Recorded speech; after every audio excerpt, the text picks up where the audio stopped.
नमस्कार दोस्तों। तो आपका अर्थ नर्थ के पहले एपिसोड में स्वागत है। इन एपिसोड्स के दौरान हम लोग इंग्लिश लैंग्वेज जो कि एक बहुत ही सरल और शुद्ध नहीं शुद्ध तो नहीं लेकिन बहुत ही प्रचलित भाषा है से कुछ शब्द लेते हैं, वर्ड्स लेते हैं और उनका हिंदी और इंग्लिश में आपको ट्रांसलेशन मतलब सब बताते हैं।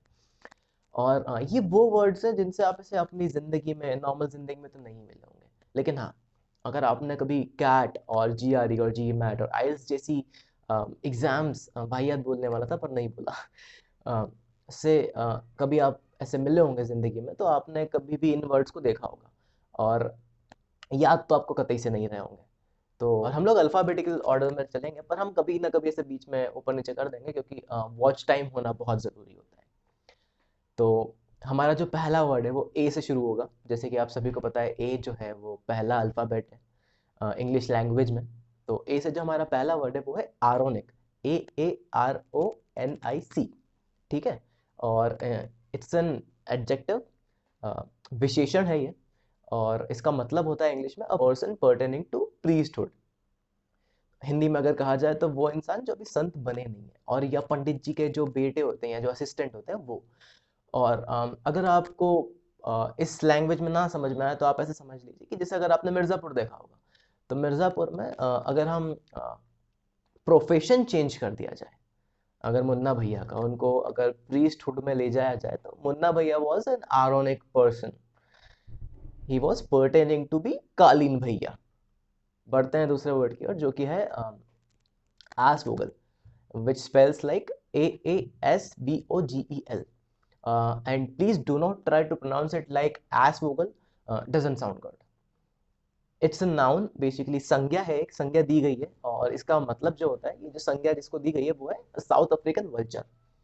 सो बेसिकली ये उनका अपना पर्टिकुलर रेसिज्म है। वो लोग ऐसे हर कहीं मिलते नहीं हैं लेकिन उनको लगता है कि अगर कभी हम रिश्तेदारी के लिए जाएं, कभी शादी किसी की करें और किसी दूसरे देश प्रदेश से कोई वल्चर आए और पता चले वो भाई या बहन निकल जाए तो उससे शादी नहीं हो पाएगी और दिक्कत आ जाएगी और हमें अभी पता नहीं है कि उनके यहाँ ये जायज़ है कि नहीं।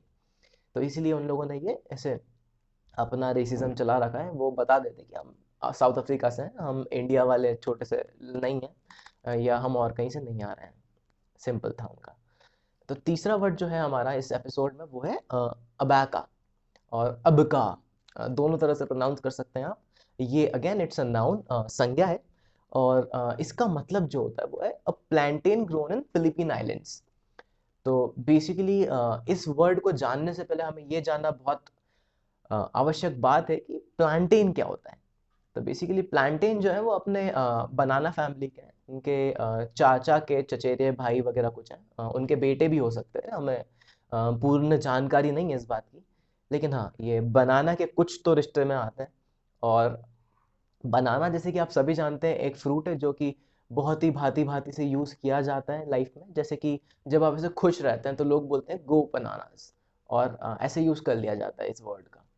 तो ये जो हमारे अबैका है, इनका जन्म फिलीपीन आइलैंड्स में हुआ था। और बनाना फैमिलीज और ये लोग सब लोग ऐसे साथ में बैठे थे। इनके जो दादाजी थे, चाचा भतीजे मामा मामी नाना सब लोग बैठे थे एक साथ और सबकी सहमति के साथ में इन्हें ये संज्ञा दी गई अबैका की। तो दोस्तों आशा करते हैं आपको ये तीन वर्ड्स अब हमेशा याद रहेंगे, आरोनिक, आसवोगल एंड अबैका। मिलते हैं अगले वीडियो में।